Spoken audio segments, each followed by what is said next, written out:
In the shadowed halls of Blackthorn Manor, a scream pierces the night.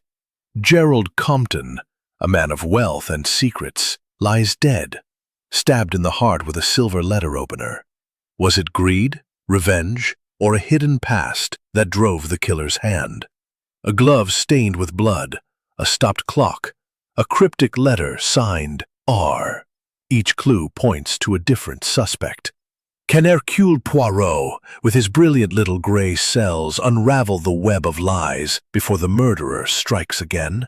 Or will the truth remain buried in the manor's dark secrets?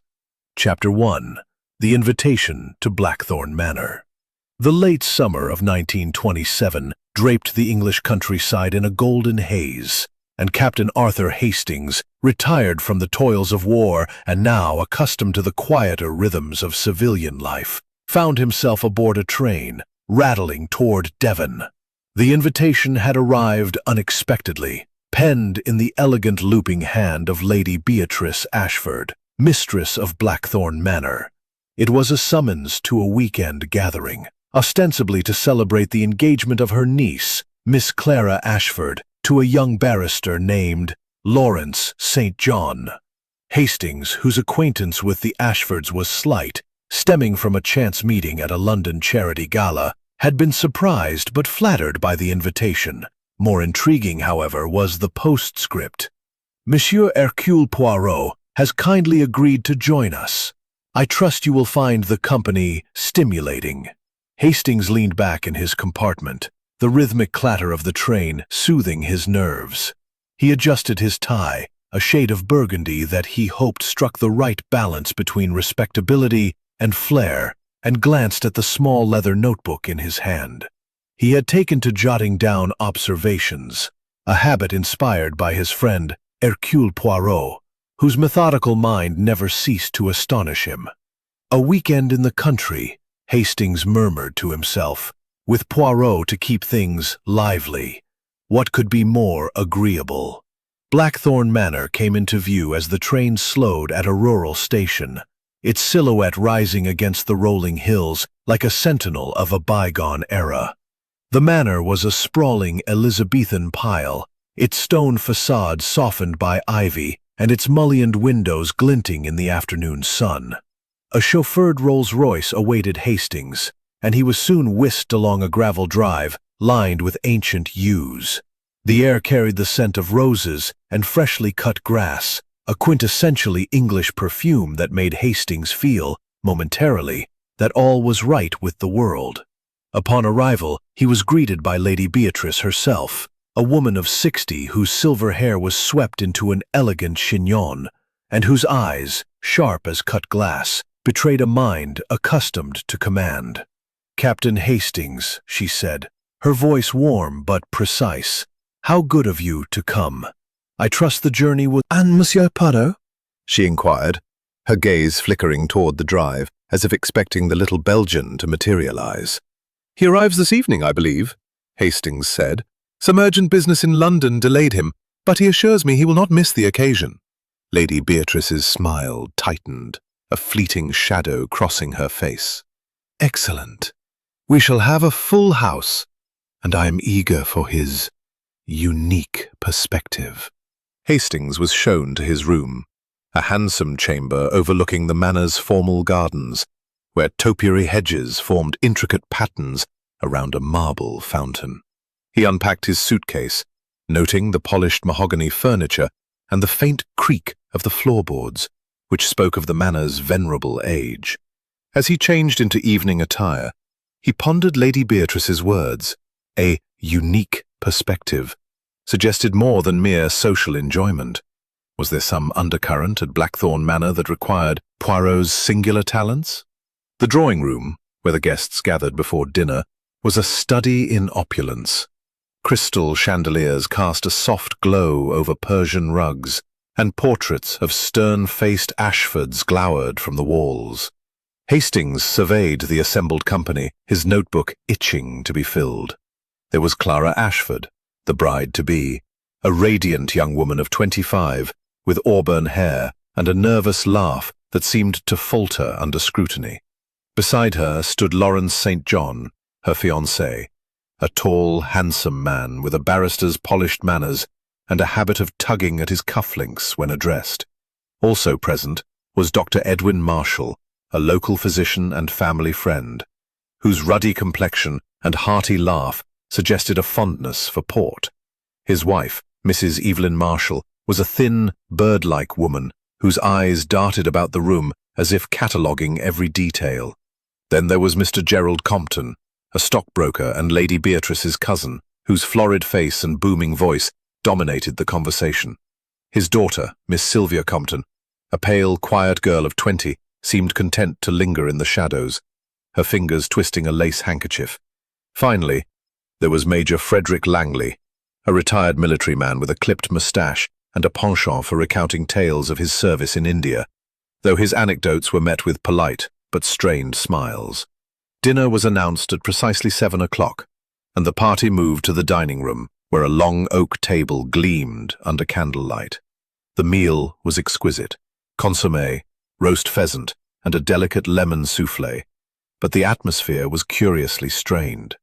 Clara, seated beside Lawrence, picked at her food, her eyes flitting toward Lady Beatrice as if seeking approval.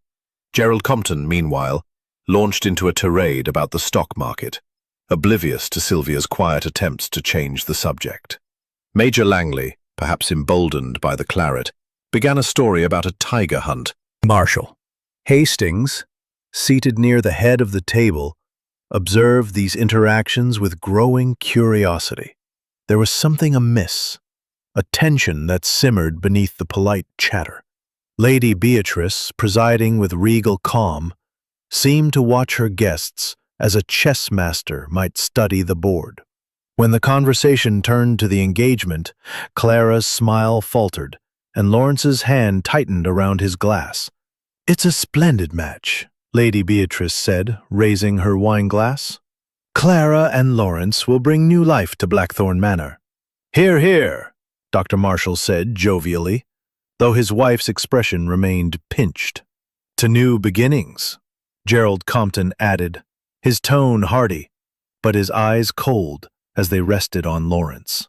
Sylvia, who had said little all evening, suddenly spoke.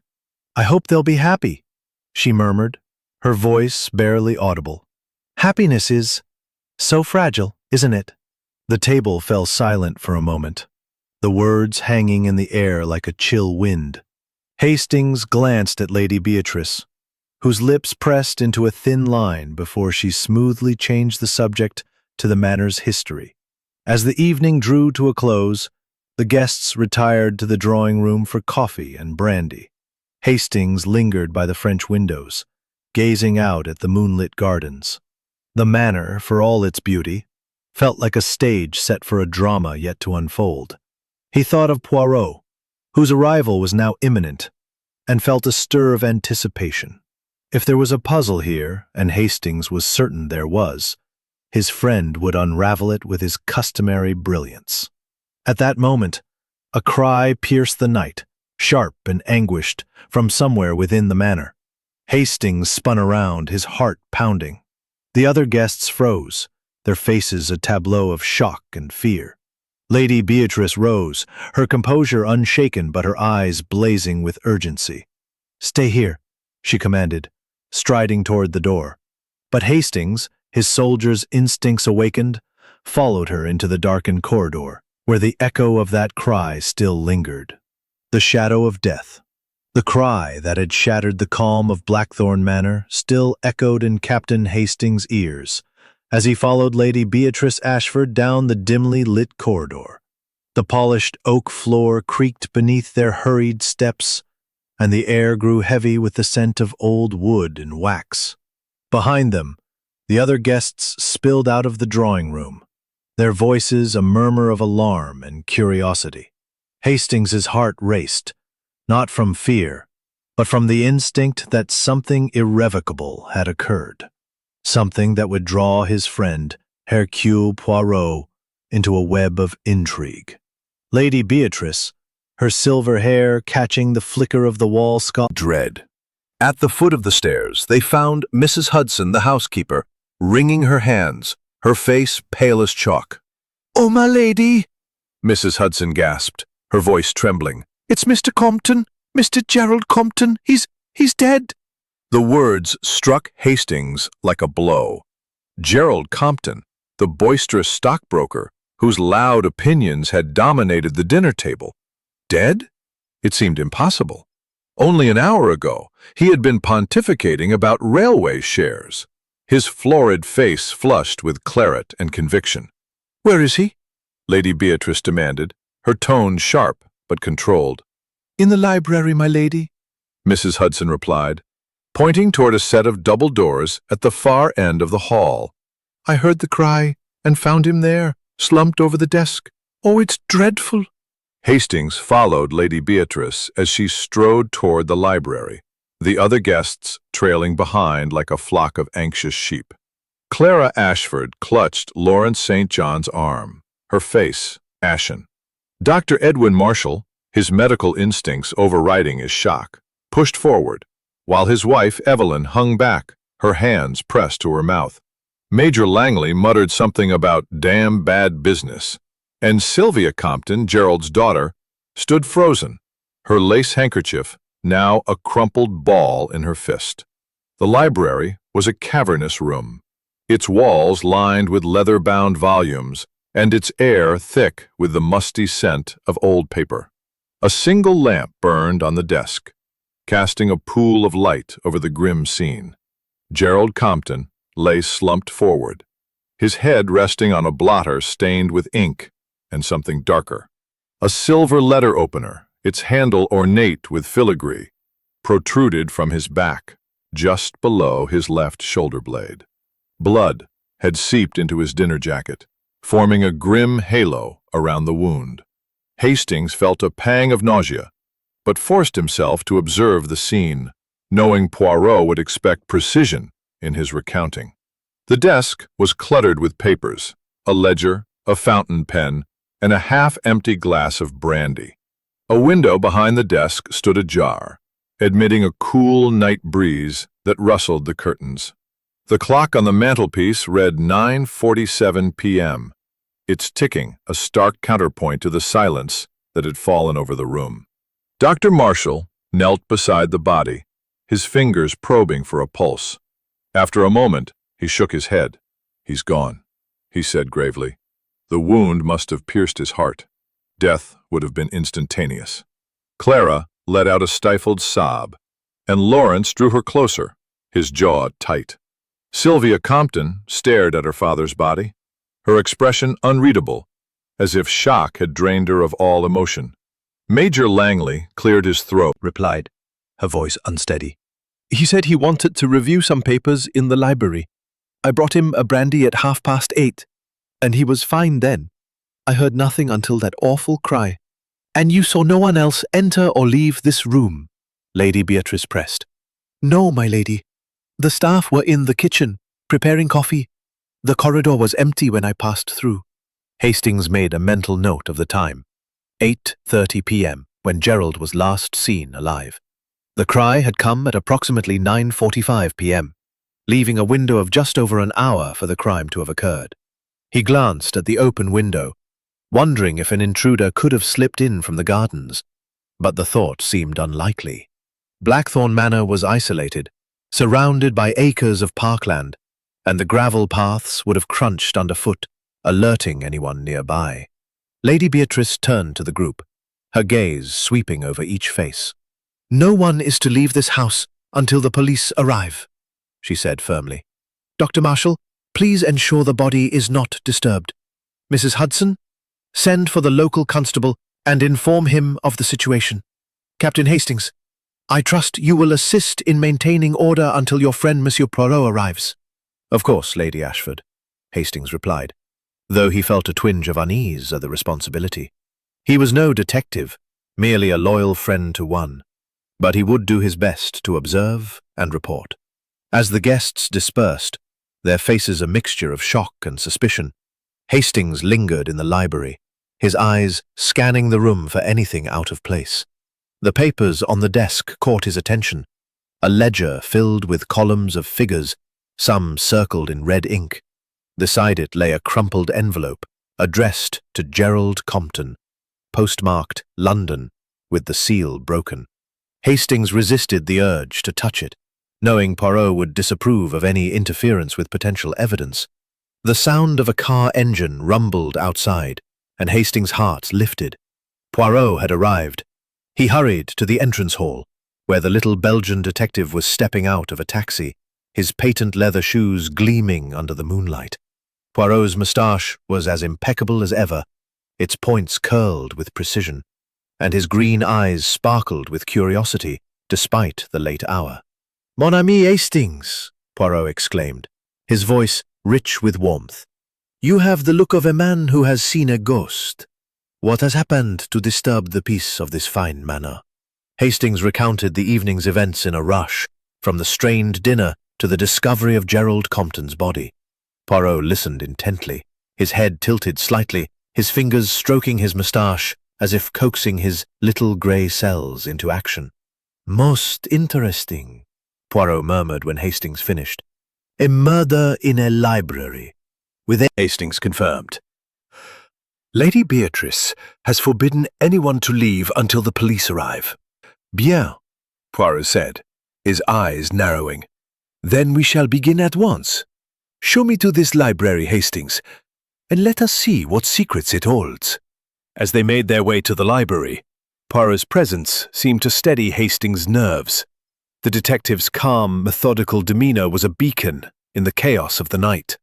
Yet, as they approached the double doors, Hastings couldn't shake the feeling that the murder of Gerald Compton was only the beginning of a far darker puzzle. In the library, Poirot surveyed the scene with the precision of an artist studying a canvas. He noted the position of the body, the angle of the letter opener, the open window, and the papers on the desk. "The brandy glass," he said softly, pointing to the half-empty tumbler. "It has a faint smudge on the rim, not consistent with a single drinker. And this envelope, its contents, they may tell us much." He turned to Hastings, a glint of excitement in his eyes. "This is no random act, mon ami. The killer is among us, and they have left their mark. Tomorrow, we shall question each guest, and the little grey cells, they will find the truth." As Poirot spoke, the clock on the mantelpiece struck 10, its chimes a solemn reminder of the hour when death had come to Blackthorn Manor. Chapter 3. The Arrival of Hercule Poirot. The morning sun filtered through the heavy drapes of Blackthorn Manor, casting long shadows across the breakfast room, where Captain Hastings sat, his coffee untouched. The events of the previous night weighed heavily on him. Gerald Compton's lifeless form, the glint of the letter opener, the stifled gasps of the guests. The air in the manor had shifted, as if the very walls now held their breath, waiting for the next act in this grim drama. Hastings glanced at his watch. 8:15 a.m. Hercule Poirot, who had retired to his room after a brief examination of the library, had promised to join him for breakfast and begin his inquiries.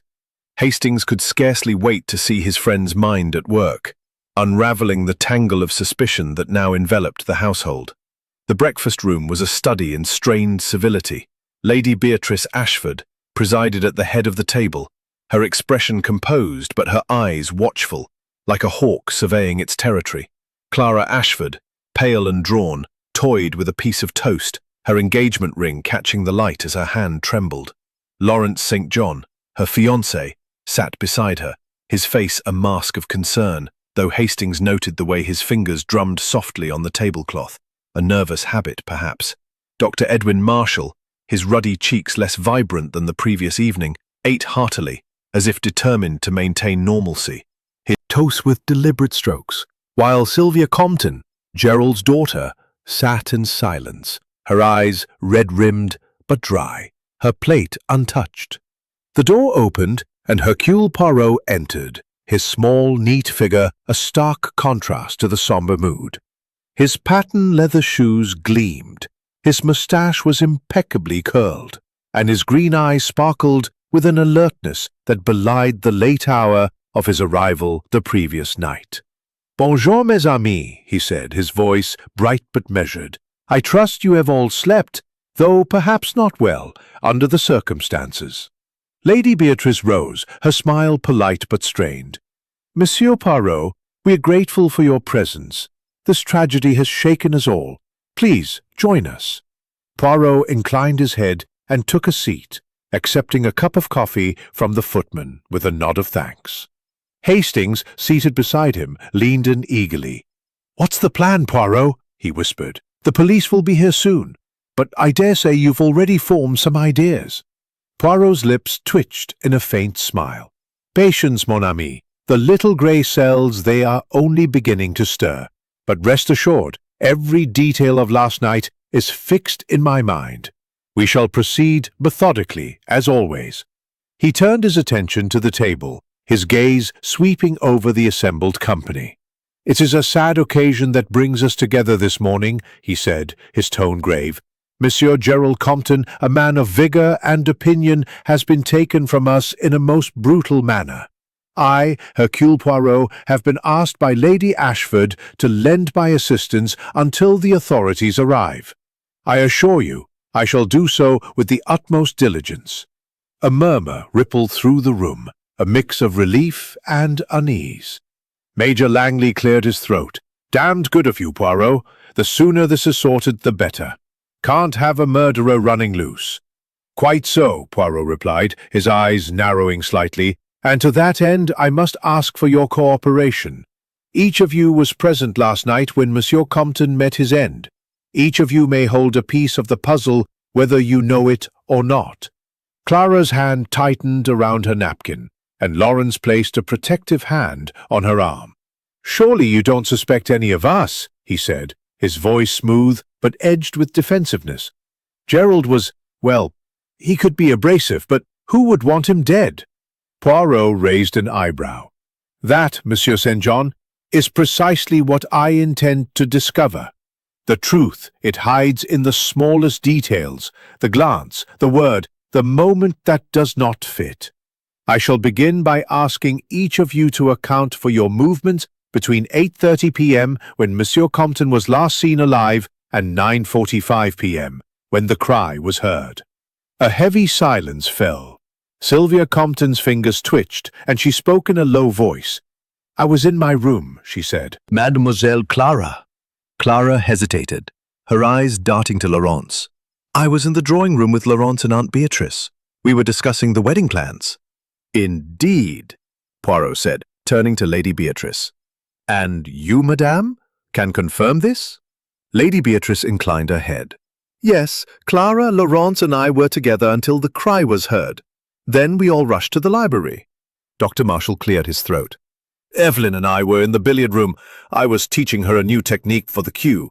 Major Langley was with us for a time, weren't you, Major?" Langley nodded brusquely. "Left around 9 to take a turn in the gardens. Needed some air. Didn't see or hear anything unusual until that scream." Poirot's gaze lingered on each speaker, as if weighing their words against an invisible scale. Hastings, watching closely, noted the slight tremor in Clara's voice, the way Laurence's eyes avoided Poirot's, and the rigid set of Sylvia's shoulders. There was something here, he thought, some undercurrent of guilt or fear that Poirot would surely uncover. "Merci," Poirot said at last. "These accounts, they are a beginning. But I must also examine the scene of the crime once more. Captain Hastings, you will accompany me, oui?" Hastings nodded eagerly, following Poirot as he rose and excused himself. The library, when they reached it, was much as they had left it the previous night, though the police had been notified and were expected within the hour. Gerald Compton's body had been covered with a sheet, but the letter opener remained in place, a grim marker of the violence that had occurred. Poirot moved with deliberate care, his small hands hovering over the desk, the window, the brandy glass. "Observe, Hastings," he said, pointing to the glass.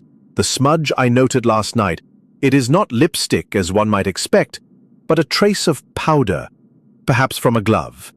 And the window, it is open just so, yet the gravel outside shows no disturbance. The killer, they did not come from without."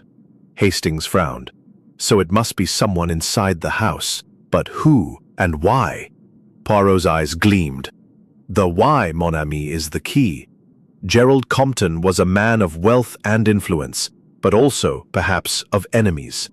The ledger on his desk, did you note the figures circled in red? Losses, Hastings, significant losses. And the envelope, addressed to him from London, it contained a letter now missing. We must find it. As Poirot spoke, the sound of footsteps announced the arrival of Inspector Grayson, a local policeman with a weathered face and a no-nonsense demeanor. He greeted Poirot with a mixture of respect and skepticism. Monsieur Poirot, I've heard of your reputation, but this seems a straightforward case. A family dispute, perhaps, or a robbery gone wrong. Poirot smiled thinly. Straightforward, Inspector? Non. Little grey cells. They are ready to assist. As the inspector began his own examination, Poirot drew Hastings aside. We must watch, Hastings, and listen. The killer is clever, but they have made a mistake. And that mistake, it will lead us to them. Hastings nodded, his mind racing with possibilities, though he knew Poirot was already several steps ahead. The game, as his friend would say, was afoot. Chapter 4. The questions begin. The morning at Blackthorn Manor unfolded with a deceptive calm, the sunlight streaming through the tall windows as if to mock the darkness that had settled over the household. Captain Hastings, seated in the morning room with Hercule Poirot, felt the weight of the previous night's tragedy like a physical presence. The murder of Gerald Compton had transformed the manor from a place of elegance to one of suspicion, and every creak of the floorboards seemed to whisper secrets. Poirot, however, appeared unruffled, his small hands folded neatly on the table, his eyes bright with the anticipation of the hunt. A notebook lay open before him, its pages already filled with meticulous notes in his precise slanting script.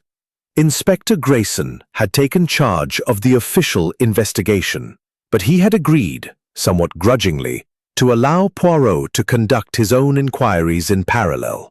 The local police are thorough, Monsieur Poirot, Grayson had said, his tone implying that amateur detectives, however renowned, were an unnecessary complication.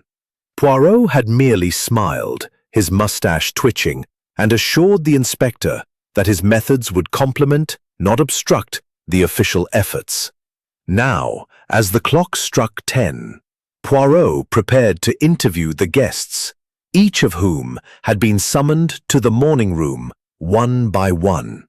Hastings watched with admiration as his friend arranged his tools, a silver pen, a fresh sheet of paper, and a small pocket watch, which he placed on the table to mark the time. The mind, Hastings, Poirot said softly. It is like a clock. It must be wound carefully, with precision, to reveal the truth. We shall ask questions, but we shall also listen to what is not said. The first to enter was Lady Beatrice Ashford, her silver hair immaculate, her posture regal despite the strain etched into her features. She sat opposite Poirot, her hands clasped in her lap, and met his gaze with the composure of one accustomed to command. Monsieur Poirot, she said, I trust you will resolve this dreadful matter quickly. Gerald was my cousin, and though we were not always close, his death is a blow to us all. Poirot inclined his head. My condolences, madame. Let us begin with the evening. Thinking. Poirot's smile was enigmatic.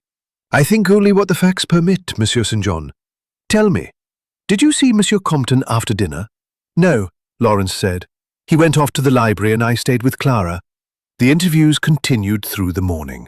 Dr. Marshall and his wife, Evelyn, corroborated their time in the billiard room, though Evelyn admitted to stepping out briefly at 9:15 to fetch a shawl from her room. Major Langley repeated his story of walking in the gardens, claiming he saw no one near the library window. Sylvia Compton, pale and withdrawn, insisted she had been in her room nursing a headache and had neither seen nor heard anything until the cry. Poirot listened to each account with unwavering attention, his questions probing but polite, his notes meticulous. When the last guest had departed, He leaned back in his chair, his eyes half closed.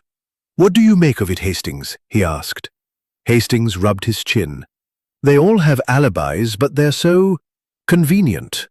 Clara and Lawrence are protecting each other, and Evelyn Marshall was alone for a few minutes. Sylvia seems too shaken to be lying, but who knows?" Poirot chuckled softly. "You are learning, mon ami, but you miss the contradictions. The alibis, they overlap too neatly, as if rehearsed. And yet, there is one detail that does not fit." He tapped his notebook. "The brandy glass, with its smudge of powder, it suggests a hand that wished to leave no trace. We must find the letter that was in the envelope on Compton's desk. It may hold the key to his death." As they rose to return to the library, a maid appeared, her face anxious. "Monsieur Poirot, sir, the inspector asked me to tell you they found something in Mr. Compton's room, a letter hidden in his luggage." Poirot's eyes gleamed. "Excellent. The puzzle, it begins to take shape. Come, Hastings, let us see what Monsieur Compton was hiding." Chapter 5. The Red Herrings. The morning light in Blackthorn Manor's morning room was soft and diffused, filtering through heavy drapes to cast a pale glow over the polished mahogany table where Captain Hastings sat, his notebook open but his thoughts in disarray. The murder of Gerald Compton, discovered only the previous night, had transformed the Manor's genteel atmosphere into one of suspicion and unease. Hercule Poirot, seated opposite, sipped his coffee with characteristic precision, his green eyes sharp as he reviewed the notes from his initial interviews with the guests.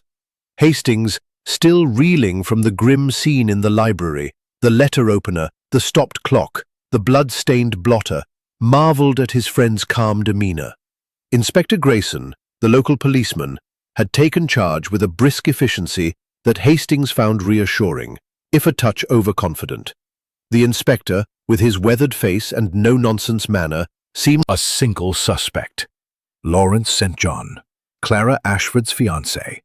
Hastings, privy to Poirot's methods, suspected this focus was premature, but the evidence against Lawrence was mounting, and the household buzzed with whispers of his guilt. The inspector entered the morning room, his boots echoing on the oak floor, a sheaf of papers in his hand. "Monsieur Poirot, Captain Hastings," he said, nodding curtly. "We've got something solid now. A witness, a footman, young Thomas, saw Mr. St. John near the library corridor just before 9:30 p.m. last night. And there's more. A letter in Compton's desk addressed to St. John, threatening to disinherit Clara if the engagement went forward." Hastings' heart sank. Lawrence, with his polished manners and quick temper, had been openly resentful of Gerald Compton's disapproval. The letter, combined with the footman's testimony, painted a damning picture. He glanced at Poirot, expecting a reaction, but the detective's face remained impassive, his fingers stroking his mustache thoughtfully. "Most interesting, Inspector," Poirot said, his voice smooth. "And this letter? May I see it?" Grayson handed over a single sheet, its edges slightly crumpled. Hastings leaned closer as Poirot unfolded it, revealing Compton's bold, angular handwriting. "Mr. St. John, your pursuit of my niece is unacceptable. Clara's inheritance is contingent on my approval, which you shall not have.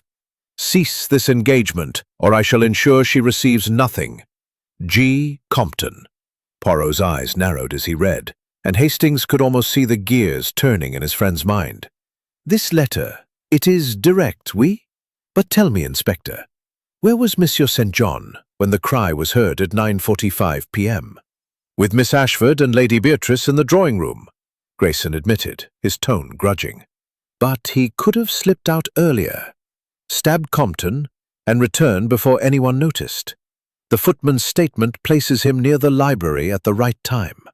Hastings frowned, his soldier's instincts bristling. "It's awfully convenient, isn't it? Lawrence near the library, this letter turning up. It feels like someone's trying to point the finger." Poirot's lips twitched in a faint smile. "Précisément, Hastings? The evidence, it is too neat, too perfect. The killer, they wish to direct our gaze, to distract from the truth. But Hercule Poirot, He is not so easily misled. Grayson bristled, his skepticism evident. You think this is a setup, Monsieur Poirot? St. John had motive. Compton was threatening his future with Clara. And he's got a temper. The staff say he argued with Compton just days ago. Poirot inclined his head. Motive? Oui, but motive alone does not make a murderer. We must consider the others. Mademoiselle Sylvia, whose grief is genuine, but who may know more. Dr. Marshall, unexplained. And Major Langley, whose walk in the garden left no trace on his boots. The truth, it lies in the details that do not fit. As Grayson left to question the staff further, Poirot turned to Hastings, his eyes gleaming. The letter, Hastings. It is a red herring, meant to ensnare Miss St. John. But the stopped clock at 9:42, the talc on the brandy glass, the open window with no disturbed gravel, these are the clues that will lead us to the killer. Hastings nodded, his confidence in Poirot unshaken. So Lawrence is innocent.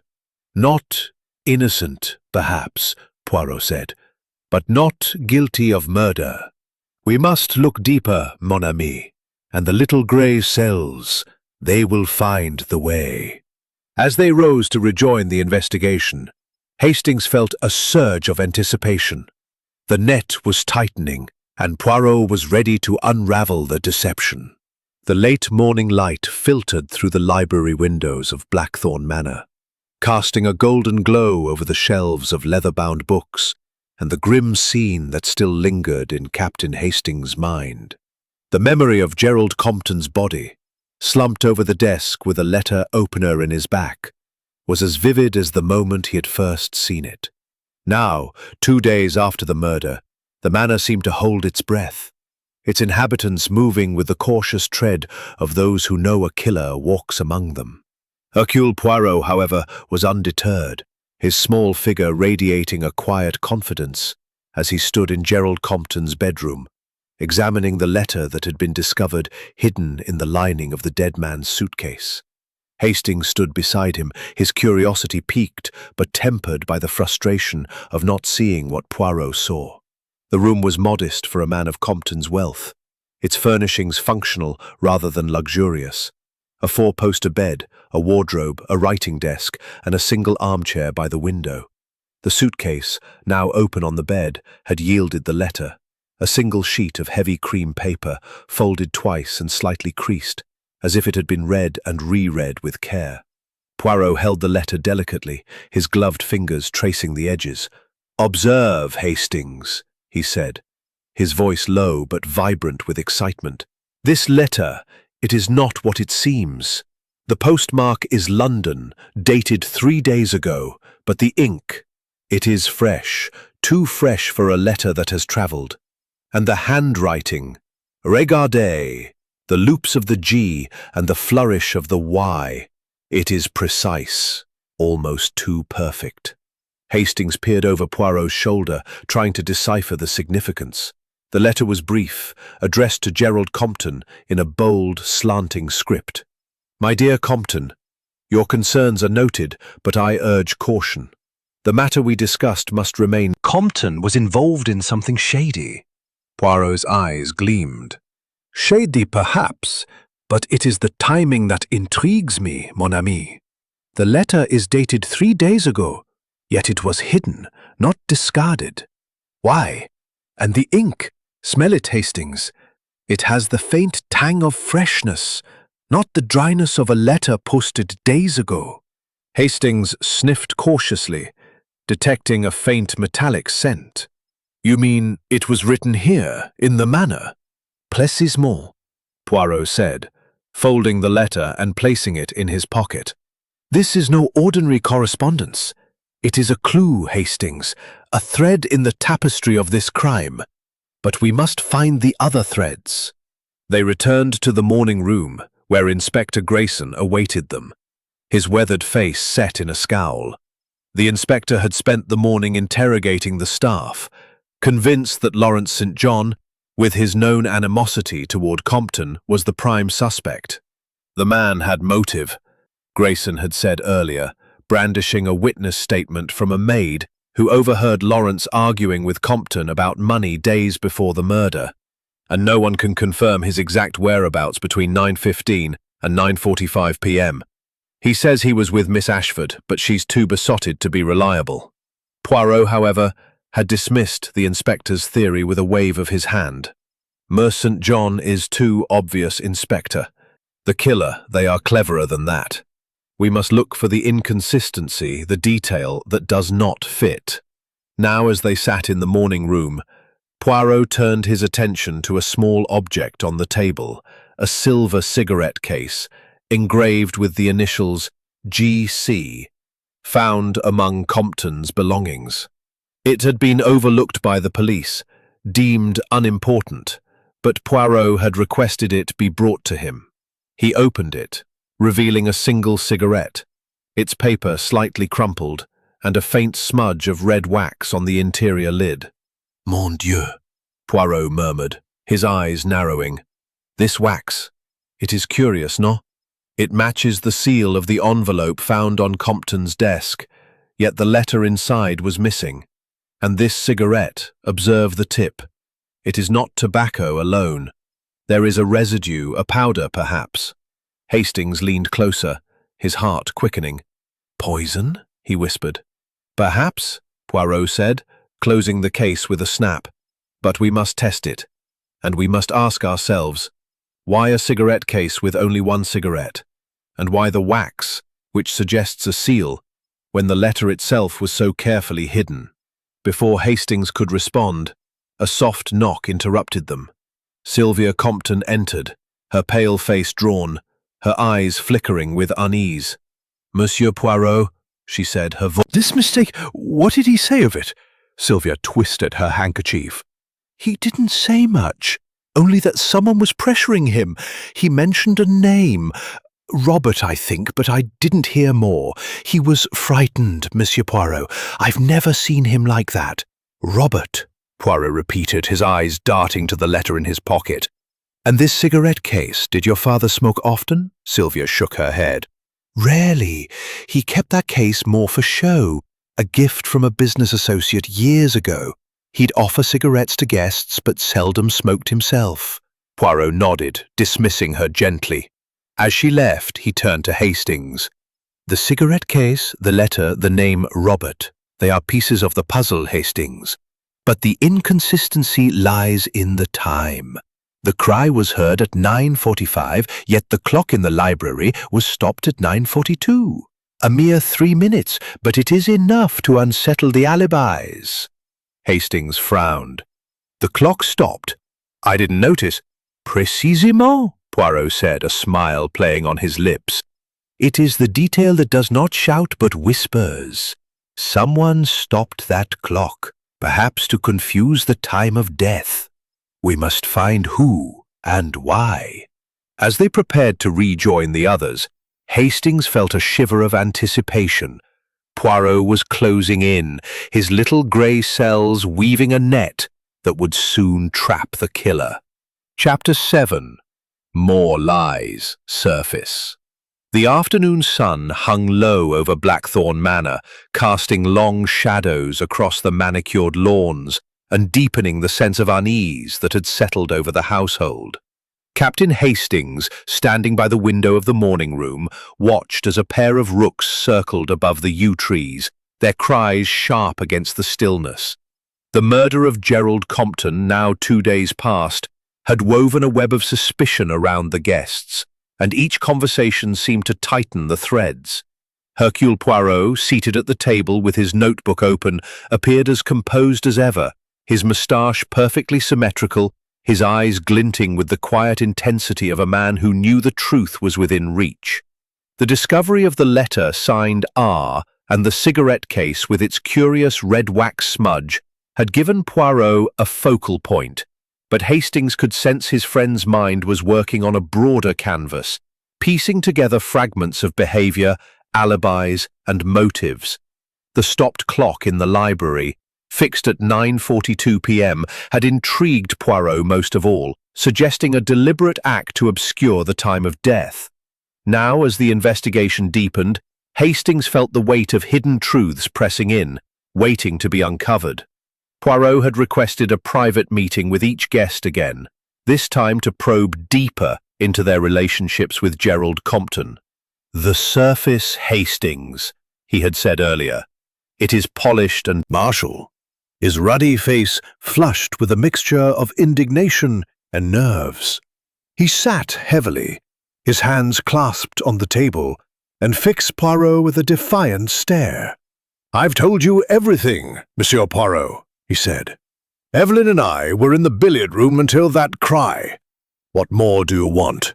Poirot's smile was disarming, but his eyes were sharp. "The truth, Dr. Marshall, is never singular. It has facets, like a jewel. Tell me, what was your relationship with Monsieur Compton?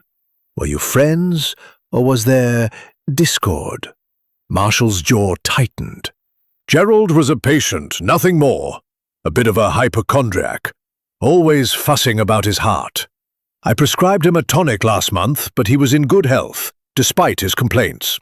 "And yet," Poirot said, leaning forward, "you were seen arguing with him 2 weeks ago in the village. A witness, a grocer, I believe, overheard raised voices. Something about money owed." Marshall's face reddened further. "That was nothing. Gerald invested in a medical venture of mine, a clinic in Exeter.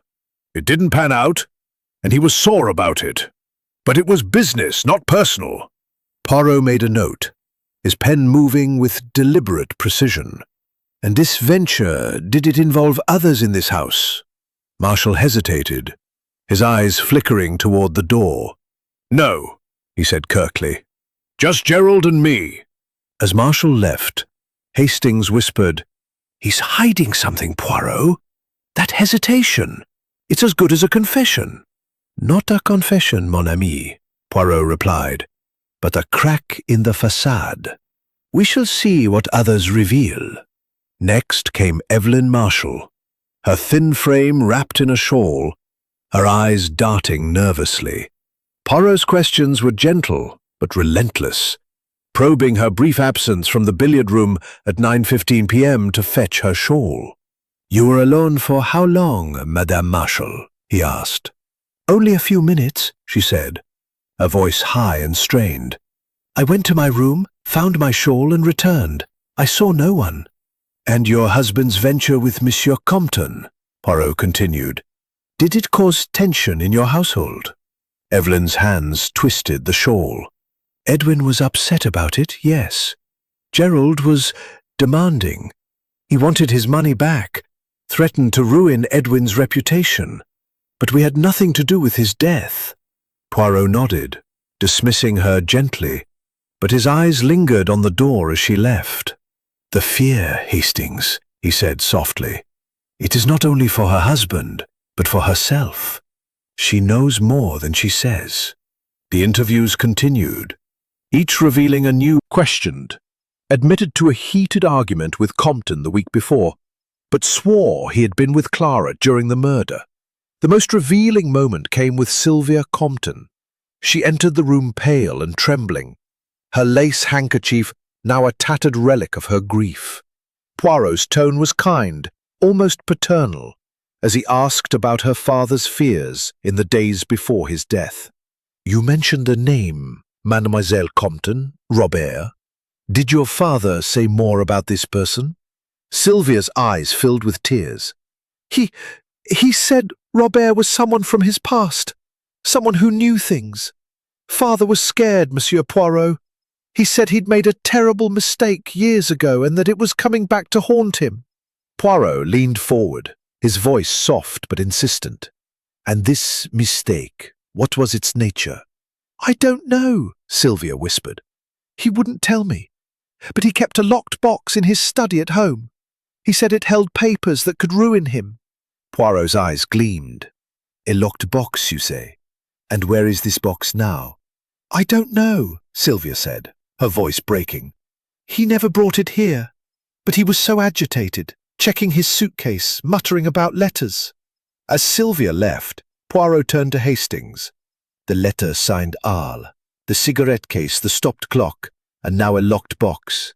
The pieces, they begin to form a picture, Hastings. But there is a lie here. A lie that connects them all. Before Hastings could respond, a commotion erupted in the hall. Inspector Grayson burst in, his face grim. "Monsieur Poirot, we've found something in the gardens. A glove, hidden in the shrubbery near the library window. It's stained with blood." Poirot's moustache twitched. "A glove, you say?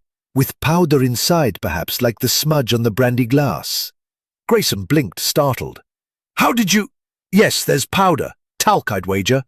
Poirot rose, his expression triumphant. "The killer, they are careful, but not careful enough. This glove, it is the thread that will unravel the tapestry. Come, Hastings, we must examine it at once." As they followed Grayson to the gardens, Hastings felt a surge of excitement. The lies were surfacing, and Poirot was closing in on the truth. Chapter 8. The Emotional Turning Point.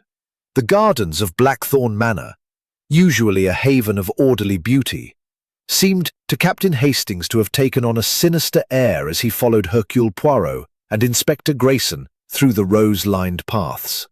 The discovery of the blood-stained glove, hidden in the shrubbery near the library window, had sent a ripple of unease through the household, and Hastings could feel the tension mounting like a storm about to break. The glove, small and made of fine leather, bore traces of talcum powder inside, mirroring Warm, the scent of roses mingling with the earthy tang of freshly turned soil. But Hastings' thoughts were far from the pastoral scene. The interviews earlier that day had peeled back layers of resentment and fear among the guests. Dr. Marshall's failed business venture with Compton, Evelyn's nervous evasions, Clara's distress over her uncle's disapproval, Lawrence's barely concealed anger, and Sylvia's haunting admission about her father's mysterious mistake. Poirot, with his unerring instinct, had sensed a lie threading through their stories, and now the glove seemed to promise a breakthrough. They reached a secluded corner of the garden, where a constable stood guard over a dense patch of rhododendrons. The glove lay on a cloth, its dark leather marred by a rusty stain. Poirot knelt, his gloved hands hovering over the find, his eyes narrowed in concentration. "Regardez, Hastings," he said softly. "The blood. It is dried, but the talc inside is fresh, undisturbed. This glove was worn recently, perhaps to avoid leaving fingerprints on the letter opener." Inspector Grayson, his skepticism toward Poirot softening, nodded. "It's a woman's glove by the size. Could belong to any of the ladies here. Lady Beatrice, Miss Ashford, Mrs. Marshall, or Miss Compton." Poirot's moustache twitched. "Or it could belong to someone who wishes us to think it is a woman's glove. The size, it is deceptive. A clever man might choose such a glove to mislead. We must not assume, Inspector." Hastings frowned, his mind racing. "But the talc connects it to the brandy glass. Surely that points to the killer." "Oui," Poirot said, rising, "but it also points to carelessness. The killer, they planned well, but they did not expect the glove to be found. This is our advantage." They returned to the manor, where the guests had gathered in the drawing room, their faces a tableau of anxiety and suspicion. Lady Beatrice stood by the fireplace, her silver hair gleaming under the chandelier, her expression unreadable. Clara clung to Lawrence's arm, her eyes red from crying. Dr. Marshall and his wife sat apart, Evelyn's hands twisting her shawl, while Major Langley paced near the French windows, muttering about damned impertinence. Sylvia Compton, pale and silent, sat alone, her gaze fixed on the floor. Poirot, holding the glove in its cloth, addressed the room.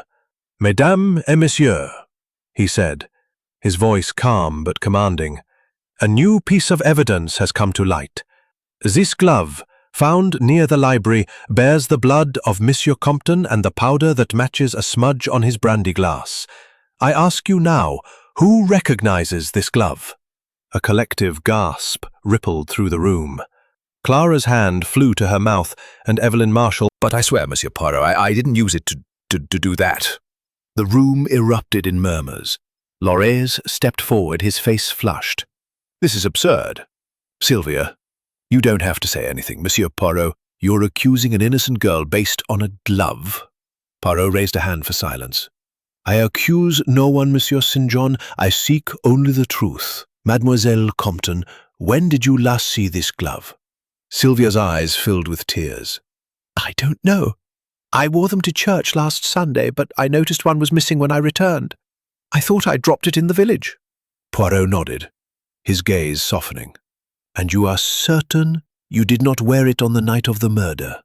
"I was in my room," Sylvia said, her voice breaking. "I told you I had a headache. I didn't go near the library." The weight of her words hung in the air, and Hastings saw the other guests exchange glances, some skeptical, others pitying. Clara, her face crumpling, broke the silence with a sob. "Oh, Sylvia, why didn't you say anything? If it's your glove, you must know something." Sylvia turned to her, her expression a mix of anguish and defiance. "I know nothing, Clara. I loved my father, even if he wasn't always kind. I'd never hurt him." Lady Beatrice stepped forward, her voice cutting through the tension. "Enough! Monsieur Poirot, this is distressing for us all. Sylvia is grieving. Surely you don't believe she could do such a thing?" Poirot's eyes flickered to Lady Beatrice, then back to Sylvia. "I believe only what the evidence tells me, madame, but I assure you, Mademoiselle Compton, I seek to clear the innocent as much as to find the guilty." As Sylvia sank back into her chair, weeping softly, Poirot turned to the others. "This glove, it raises questions, but it also reveals a truth. Someone in this house has been careless, and that carelessness will lead us to the killer. I ask you all to reflect. What have you seen? What have you heard that does not fit?" The room fell silent, the weight of Poirot's words pressing down. Hastings watched the guests, noting the way Evelyn Marshall's hands trembled, the way Laurence's jaw tightened, the way Major Langley avoided Poirot's gaze. Something had shifted, a crack in the polite veneer that had held the group together. As the guests dispersed, Poirot drew Hastings aside. "The glove, Hastings. It is not the answer, but it is the spark. Sylvia's distress, it is genuine, but there is more she has not told us. And the others, they hide their secret still. We must press harder." Hastings nodded, his heart heavy. "She seemed so broken, Poirot. Could she really be involved?" Poirot's eyes were grave. Chapter 9. The Trap. The air in Blackthorn Manor seemed to grow heavier with each passing hour, as if the very walls were conspiring to guard the secrets of Gerald Compton's murder. Captain Hastings, standing in the drawing room as evening descended, felt the weight of suspicion pressing down on the gathered guests. The discovery of Sylvia Compton's blood-stained glove had shaken the household, sowing discord and fear. But Hercule Poirot remained as composed as ever, his green eyes gleaming with the certainty that the truth was within reach. Hastings, accustomed to his friend's methods, knew that Poirot was preparing to set a trap, a psychological gambit designed to provoke the killer into revealing themselves. The drawing room, with its crystal chandelier and heavy velvet drapes, was a stage set for Poirot's performance. The guests had been summoned at his request, ostensibly for an update on the investigation, but Hastings could sense the undercurrent of tension in Poirot's precise movements as he adjusted his tie and surveyed the room. Lady Beatrice Ashford stood by the fireplace, her silver hair catching the firelight, her expression a mask of polite control. Clara Ashford and Lawrence St. John sat close together, their hands entwined, though Clara's eyes were red from recent tears. Dr. Edwin Marshall and his wife Evelyn occupied a sofa, Evelyn's thin fingers clutching her shawl as if it were a lifeline. Major Frederick Langley leaned against the French windows, his military posture rigid, while Sylvia Compton sat alone, her pale face drawn, her lace handkerchief now a tattered relic of her grief.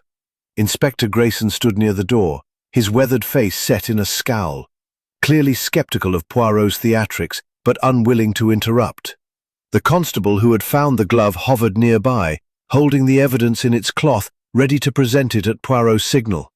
Mesdames et messieurs, Poirot began, his voice clear and resonant, commanding the room's attention. We are gathered to confront a most heinous crime, the murder of Monsieur Gerald Compton, struck down in this very house. The evidence, it accumulates. The letter opener, the stop clock, the letter signed R, the cigarette case with its red wax smudge, and now this glove, stained with blood and dusted with talc. He paused, holding up the glove, and Hastings noted the way every eye followed it, some with fear, others with defiance. Sylvia's breath hitched, and Clara's grip on Lawrence's hand tightened. This glove, Poirot continued, it belongs to Mademoiselle Compton, or so she claims, yet it raises questions. Why was it hidden in the shrubbery? Why does it bear the same talc as the smudge on Monsieur Compton's brandy glass? I propose to you that the killer, they are among us, and they have made a mistake. Lawrence St. John stood abruptly, his face flushed. This is outrageous, Poirot. You're hounding A glove that could have been planted by anyone. Poirot's smile was enigmatic. Planted, Monsieur St. John? A possibility, oui. But let us consider another detail. The clock in the library stopped at 9:42 p.m., 3 minutes before the cry was heard. Why stop a clock? Unless to confuse the time of death. And the letter signed R, hidden in Monsieur Compton's suitcase, written in fresh ink. Why hide a letter that was never sent? The room was silent, the guests exchanging uneasy glances. Evelyn Marshall's hands trembled, and Major Langley cleared his throat, his eyes fixed on the floor. Poirot's gaze swept over them as if peeling back their defenses. I have a theory, Poirot said, his voice softening, drawing them in. Monsieur Compton was a man of secrets, a man who made enemies. His ledger showed losses. His daughter spoke of a mistake from his past, and the letter suggests a conspiracy. But the killer, they are not content to kill. They must cover their tracks. The glove, it is a distraction, meant to point to Mademoiselle Compton. But I say to you, the killer is someone who knew Monsieur Compton's habits, someone who could move freely in this house, someone who stood to gain from his death. Clara's voice broke the silence, trembling with emotion. You're saying it's one of us? But why? Gerald was difficult. But to kill him? Poirot turned to her, his eyes kind but piercing. Why, mademoiselle? That is the question. Perhaps it was money, perhaps revenge, perhaps a secret too dangerous to keep. I ask you all to consider, what did you see that night? A glance, a movement, a word that did not fit? Evelyn Marshall suddenly stood, her face pale. I can't stay silent any longer, she said, her voice shaking. I saw something, Monsieur Poirot. When I went to fetch my shawl at 9:15, I passed the library door. It was ajar, and I saw someone inside, standing over Gerald. The room erupted in gasps. Dr. Marshall gripped his wife's arm, his face thunderous. Evelyn, what are you saying? Who, Madame Marshall? Poirot asked, his voice calm but urgent. Who did you see? Evelyn's eyes darted to Sylvia, then away. I'm not sure. It was dark, just a shadow, but they were holding something, a blade, I think. I was frightened and hurried away. Sylvia let out a choked sob, burying her face in her hands. It wasn't me. I swear it wasn't me. Poirot raised a hand for silence. Calme, mes amis. Madame Marshall, this is most important. You must try to recall, was it a man or a woman, tall or short? Evelyn hesitated, her eyes wide with fear. I think it was a man. Tall, perhaps, but I can't be sure. Laurence's face darkened, and Major Langley stepped forward, his voice sharp. Claim to have walked on. The truth, it slips through the cracks, does it not? The room fell silent, the weight of Poirot's words sinking in. Hastings felt a thrill of anticipation. Poirot had set his trap, and someone was teetering on the edge. Chapter 10. The Reveal. The drawing room of Blackthorn Manor was suffused with a tense hush, as the evening shadows deepened, the flickering firelight casting eerie patterns across the faces of the assembled guests. Captain Hastings stood near the French windows, his heart pounding with anticipation, for he knew this was the moment Hercule Poirot had been building toward, a grand unveiling of the truth behind Gerald Compton's murder.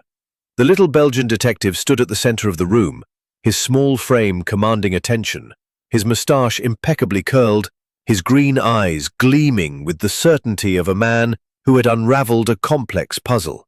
The guests, Lady Beatrice Ashford, Clara Ashford, Lawrence St. John, Dr. Edwin Marshall, Evelyn Marshall, Major Frederick Langley, and Sylvia Compton, sat or stood in a semicircle, their expressions a mix of dread, curiosity, and defiance. Inspector Grayson, arms crossed, leaned against the wall, his skepticism tempered by a grudging respect for Poirot's methods. The blood-stained glove, the stopped clock, the letter signed R, the cigarette case with its red wax smudge, and Evelyn's trembling confession had all pointed to a web of deceit. But only Poirot seemed to see the pattern that connected them. "Mesdames et messieurs," Poirot began, his voice clear and resonant, "we have come to the moment of truth. The murder of Monsieur Gerald Compton was no act of impulse, no crime of passion. It was planned, calculated, and executed with precision, but not without error.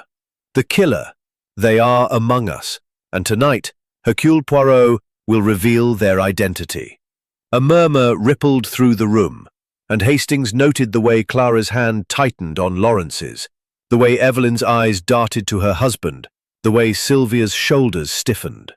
Poirot raised a hand for silence, his gaze sweeping over the group like a searchlight. "Let us reconstruct the night of the murder," he said. "Monsieur Compton retires to the library at 8:30 p.m., as the housekeeper confirms, to review his papers. At 9:45 p.m., a cry is heard, and he is found dead, a letter opener in his back. The clock, it is stopped at 9:42 p.m., 3 minutes earlier. The brandy glass bears a smudge of talc, the window is open but the gravel undisturbed, and a letter signed R is hidden in his suitcase. A glove, stained with blood, is found in the shrubbery, and Mademoiselle Compton claims it as hers. These are the facts, oui? But they tell a story." Poirot paused, letting the silence build. "The letter signed R, it is not what it seems. The ink is fresh, written here in the manner, not Was a man of wealth, but his ledger shows losses, significant losses. His daughter, Mademoiselle Sylvia, speaks of a mistake from his past, connected to a man named Robert, and the cigarette case with its single cigarette and red wax smudge suggests a connection to the letter seal." He turned to Sylvia, his expression softening. "Mademoiselle Compton, you were truthful about your grief, but not about the glove. It was not lost in the village. It was taken, used to point suspicion at you, but you did not kill your father." Sylvia's eyes widened, tears spilling over. "I didn't, Monsieur Poirot. I swear it." "I know," Poirot said gently. "The killer, they wished to frame you, but they made a mistake. The clock, stopped at 9:42, was meant to confuse the time of death, but it reveals the truth. The cry was heard at 9:45, yet the clock was stopped 3 minutes earlier. Why? Because the killer needed time to hide the glove and return to their alibi." Poirot turned to Evelyn Marshall, whose hands trembled violently. "Madame Marshall, you saw a figure in the library at 9:15, holding a blade. You said it was a man, tall, but I say it was not a man. It was you." Evelyn gasped, her face paling. Dr. Marshall surged to his feet. "This is preposterous! Evelyn was with me!" "Non, monsieur," Poirot said, his voice like steel. "You were in the billiard room, but Madame Marshall left at 9:15 to fetch her shawl.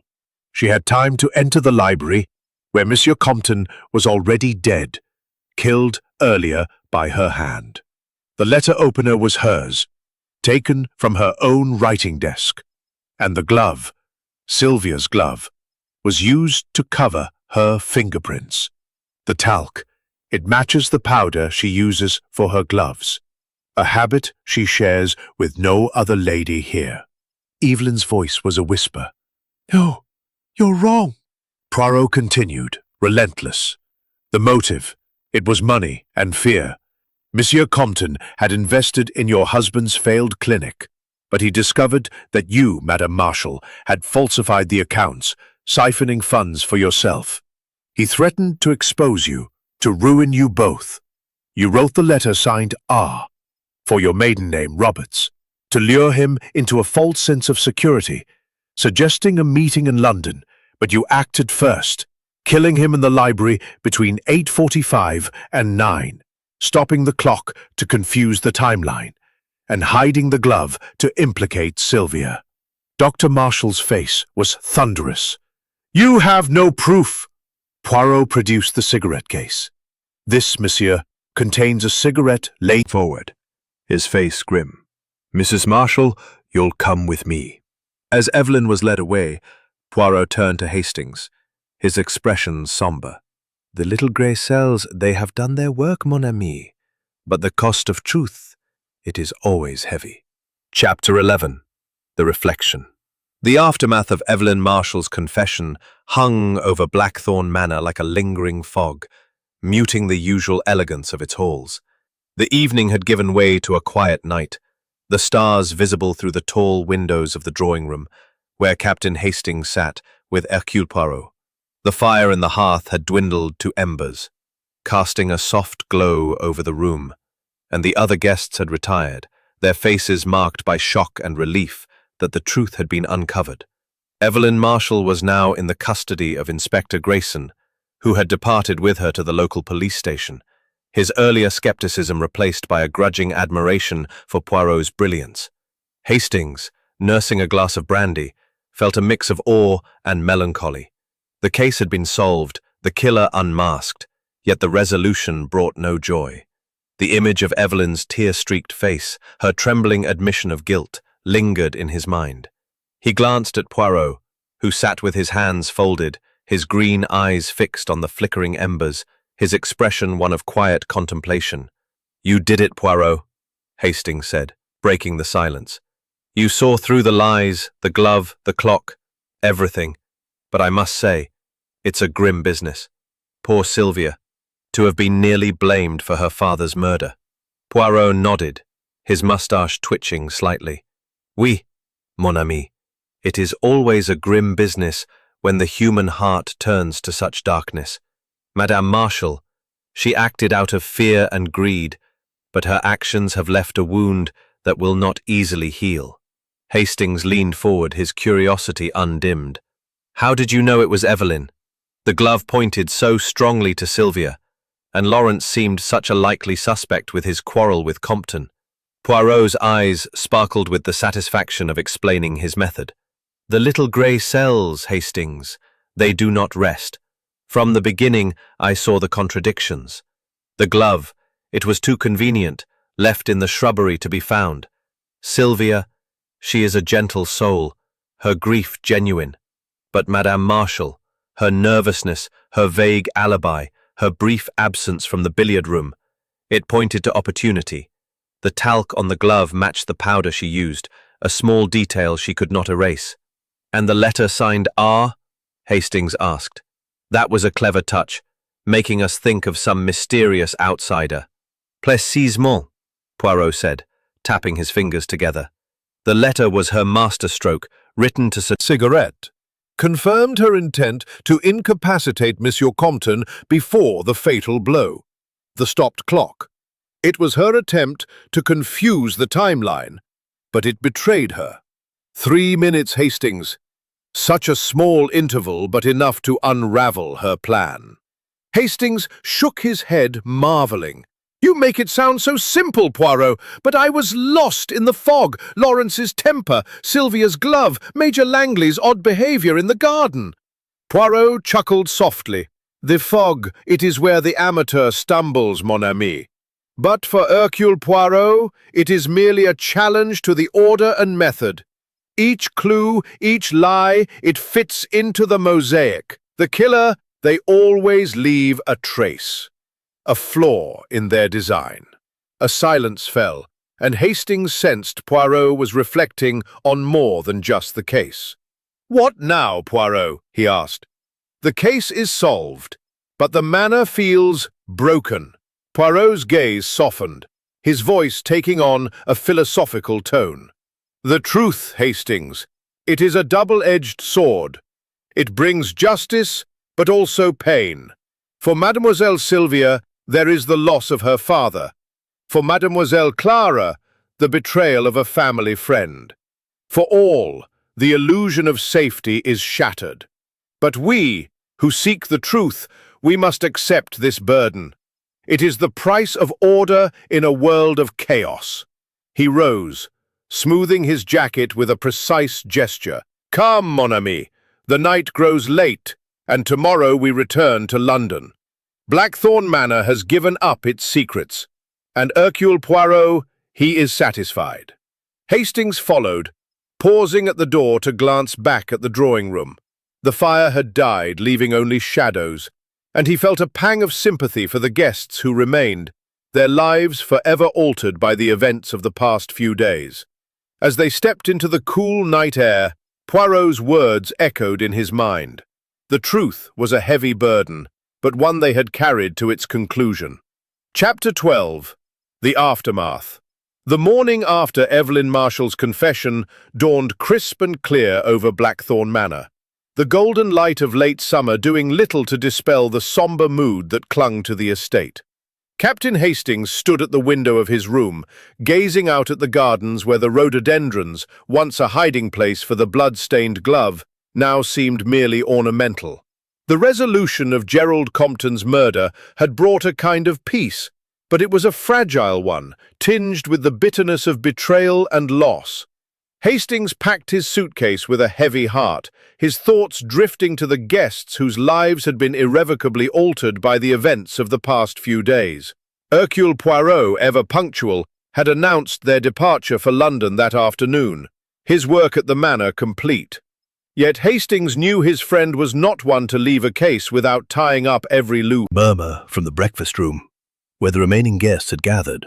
Poirot was already there, seated at the table with a cup of coffee, his notebook closed but within reach. His patent leather shoes gleamed, his moustache was impeccably curled, and his green eyes held a quiet satisfaction. Lady Beatrice Ashford presided over the table, her composure restored, though her eyes were shadowed. Clara Ashford and Lawrence St. John sat close together, their faces drawn, but their hands entwined, a sign of their determination to move forward. Sylvia Compton, pale but composed, sipped her tea in silence, her grief now tempered by the knowledge that her father's killer had been caught. Major Frederick Langley, his military bearing intact, buttered his toast with precise movements, while Dr. Edwin Marshall, now alone, ate sparingly, his ruddy face pale with the weight of his wife's guilt. Mon ami, Poirot greeted Hastings, gesturing to the seat beside him. You have the look of a man who has not slept well. The truth, it is a heavy burden, non? Hastings nodded, taking his seat. It's hard to believe Evelyn could have done it, Poirot. She seemed so fragile. And poor Dr. Marshall, what must he be feeling? Poirot's expression softened. The heart, it is a complex thing, Hastings. Madame Marshall acted to protect her future, but in doing so, she destroyed it. And for Dr. Marshall, there is the pain of betrayal, but also the chance to rebuild. Lady Beatrice spoke, her voice steady but tinged with sorrow. Monsieur Poirot, we owe you a great debt. You have brought clarity to this tragedy, though it is a painful clarity. How can we thank you? Poirot inclined his head. Madame, the thanks of Hercule Poirot are simple. To know that justice has been served, that order has been restored. But before I depart, there is one matter I must address. He reached into his pocket and produced a small folded piece of paper, the letter signed R, now carefully preserved in an envelope.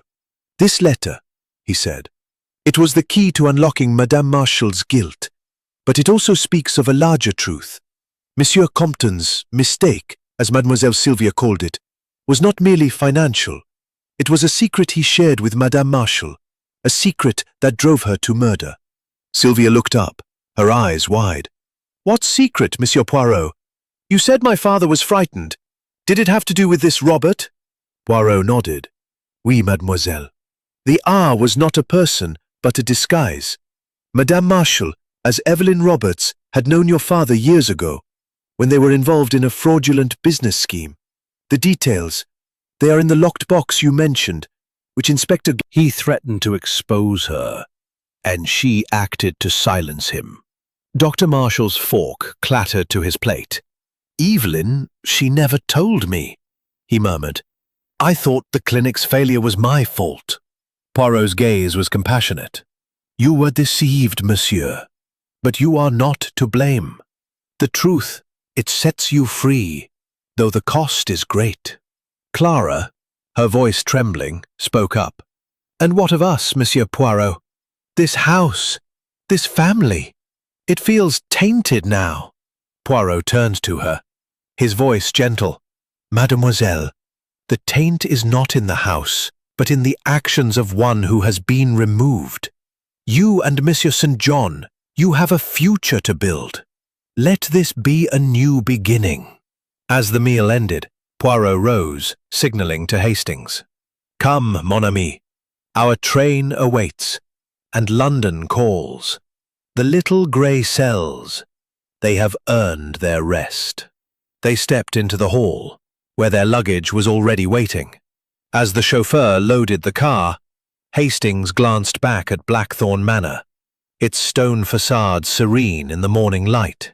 It's a beautiful place, Poirot, he said, but I shan't be sorry to leave it. Poirot chuckled softly. Nor I, Hastings. But beauty, it is like truth. Sometimes it hides a darker heart.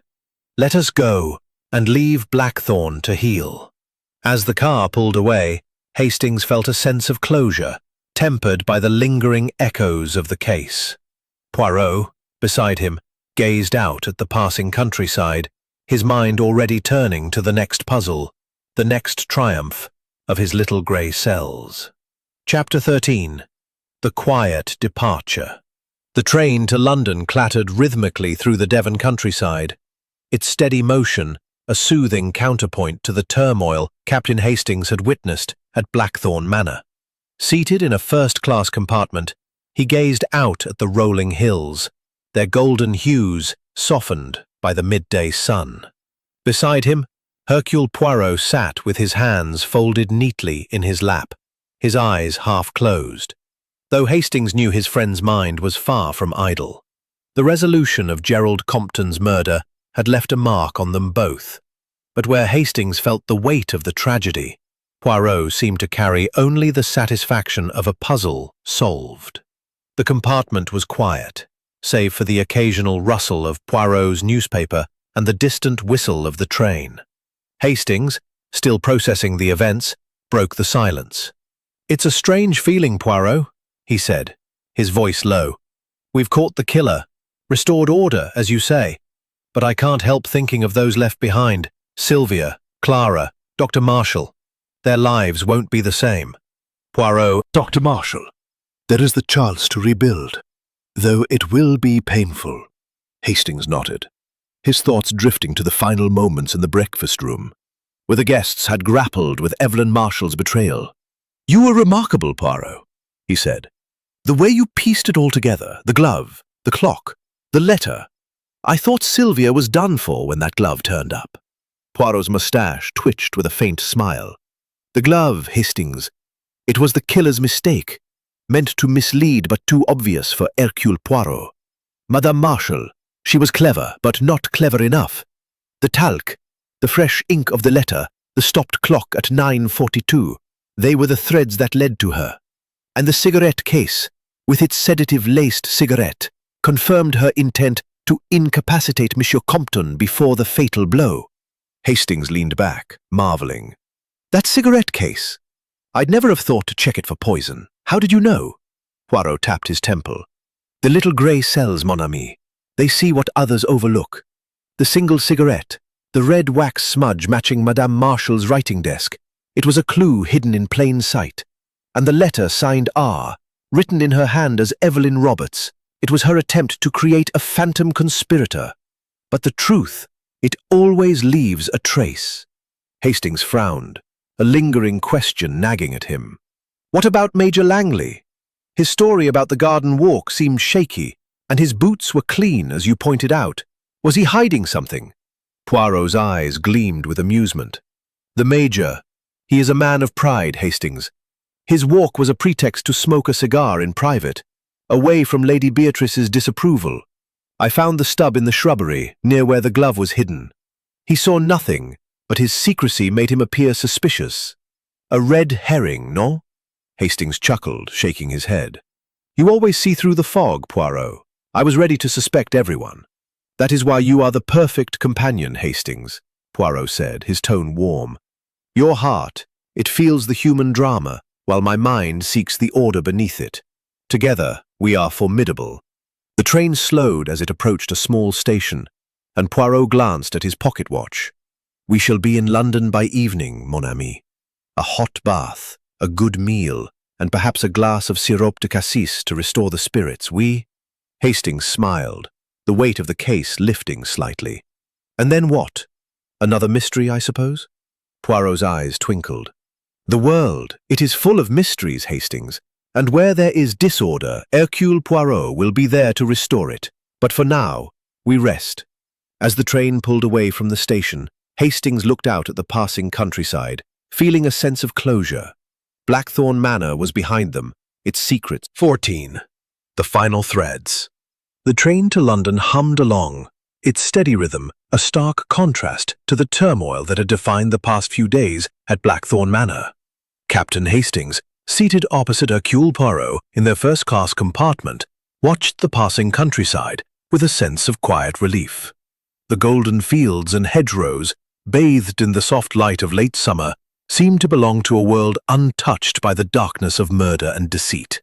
Yet, the events at the manor lingered in his mind. The blood-stained glove, the stopped clock, Evelyn Marshall's tearful confession, all woven into a tapestry of truth by Poirot's relentless logic. Poirot, as ever, appeared unruffled, his small hands folded neatly, his green eyes fixed on a point beyond the window, though Hastings knew his friend's thoughts were still with the case. The little Belgian detective had a habit of revisiting every detail, ensuring no thread remained loose, and Hastings suspected their conversation was not yet over. Poirot, Hastings ventured, breaking the comfortable silence, you've tied up the case neatly, as always, but I keep thinking about Sylvia Compton. She was so close to being blamed. Her glove, her father's death. It must have been terrifying. Poirot turned his gaze to Hastings, his mustache twitching with a faint smile. Oui, mon ami. Mademoiselle Sylvia suffered greatly, but it is the way of the innocent to bear the shadow of suspicion until the truth is revealed. The glove. It was a cruel trick by Madame Marshall, designed to cast blame on a vulnerable young woman. But the little grey cells, they saw through the deception. Hastings leaned forward, his curiosity piqued. There's one thing I still don't understand. The letter signed R. You said it was Evelyn's maiden name, Roberts, but how did you know it wasn't some other Robert? It seemed such a leap. Poirot's eyes gleamed with satisfaction. A leap, perhaps, but not without foundation, Hastings. The ink, it was fresh, not the faded hue of a letter posted days ago. The handwriting, it matched the flourishes on Madame Marshall's personal stationery, which I observed in her room. And the name R, it was a clue to her past, a past she shared with Monsieur Compton in their fraudulent scheme. The locked box, recovered by Inspector Grayson, contained documents linking Evelyn Roberts to Compton's early business dealings. It was no coincidence. Hastings shook his head, marveling. You make it sound so obvious, Poirot, but what about the cigarette case? That sedative-laced cigarette, how did Evelyn get Compton to smoke it? Poirot chuckled softly. A simple ruse, mon ami. Madame Marshall. She knew Monsieur Compton's habits. He kept the cigarette case for show, offering it to guests, but rarely smoked himself. She replaced one cigarette with a laced one, knowing he might offer it to himself in a moment of stress, as he did that night while reviewing his ledger. Sedative dulled his senses, making him an easy target for the letter opener. Hastings frowned, a lingering doubt surfacing. And the stopped clock? Why 9:42? 3 minutes before the cry. It still puzzles me. The clock, it was the killer's miscalculation, Poirot said, his voice taking on a lecturing tone. Madame Marshall stopped it at 9:42 to suggest the murder occurred earlier, hoping to blur the timeline of her absence from the billiard room. But the cry, heard at 9:45, was not Monsieur Compton's. It was her own, a deliberate act to draw attention and establish the moment of discovery. She misjudged, thinking the stopped clock would confuse us, but it pointed directly to her. Hastings leaned back, impressed yet again by Poirot's clarity. You saw it all, didn't you? Every little detail fitting together like a jigsaw. Poirot's smile was modest but proud. The mind of Hercule Poirot. It is a machine of precision, Hastings. It sees the order beneath the chaos. But I confess this case, it was not without its challenges. The human heart, it is a labyrinth, and even I must tread carefully. As the train neared London, Poirot reached into his pocket and produced a small card, which he handed to Hastings. It was an invitation to a lecture at the Royal Society, where Poirot had been asked to speak on the psychology of crime. You see, mon ami, he said, the world, it continues to turn, and there are always new puzzles to solve. Hastings grinned. You'll never rest, will you, Poirot? Rest? Poirot said, his eyes twinkling. For the body, perhaps, but for the little grey cells, never. As the train pulled into Paddington Station, Hastings felt a sense of completion. Blackthorn Manor was behind them, its secrets laid bare. And though the scars of the case remained, Poirot's triumph was a beacon of order in a world of shadows.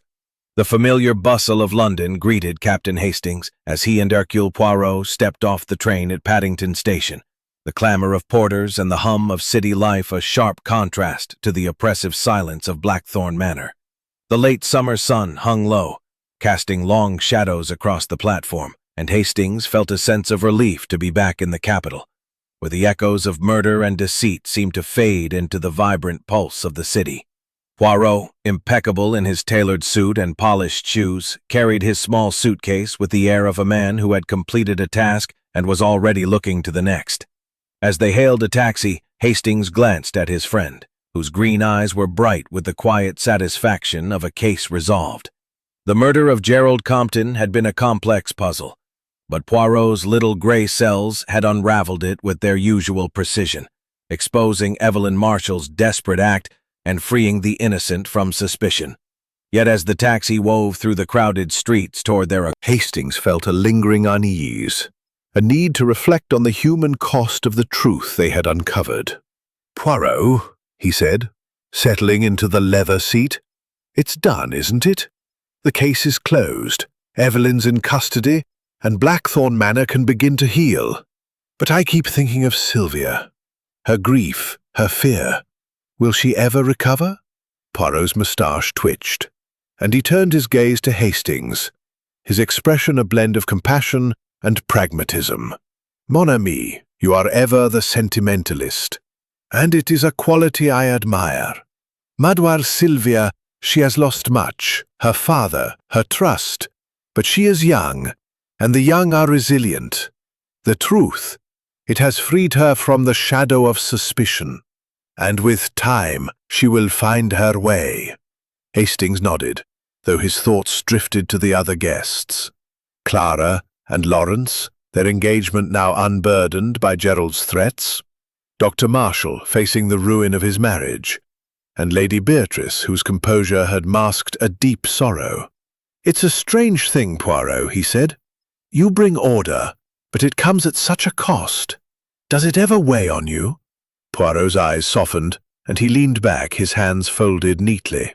The weight, Hastings, it is always there. To seek the truth is to confront the darkness of the human soul. Greed, fear, betrayal. But it is also to restore balance, to ensure that justice prevails. For Hercule Poirot, this is the purpose of the little grey cells. Without order, the world descends into chaos, and that, mon ami, I cannot abide. Hastings smiled, warmed by his friend's conviction. You're a marvel, Poirot. I don't know how you do it, seeing through the lies, the distractions, the glove, the clock. I was convinced Lawrence was our man, or even Major Lange with his odd story about the garden.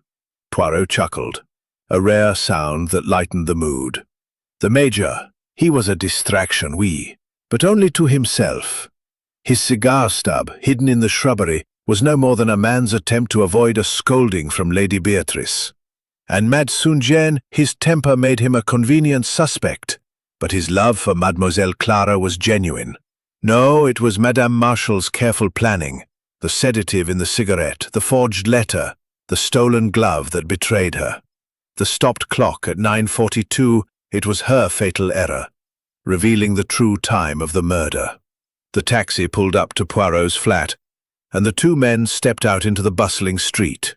As they entered the familiar warmth of Poirot's meticulously ordered apartment, Hastings felt a sense of homecoming. The case had been a storm, but here, in the neatness of Poirot's world, there was calm. Poirot set his suitcase down and turned to Hastings, his expression thoughtful. "Tonight, Blackthorn Manor lifting at last. I'll drink to that, Poirot, and to your brilliance." Poirot inclined his head, a modest smile playing on his lips. "To the truth, Hastings. Always to the truth."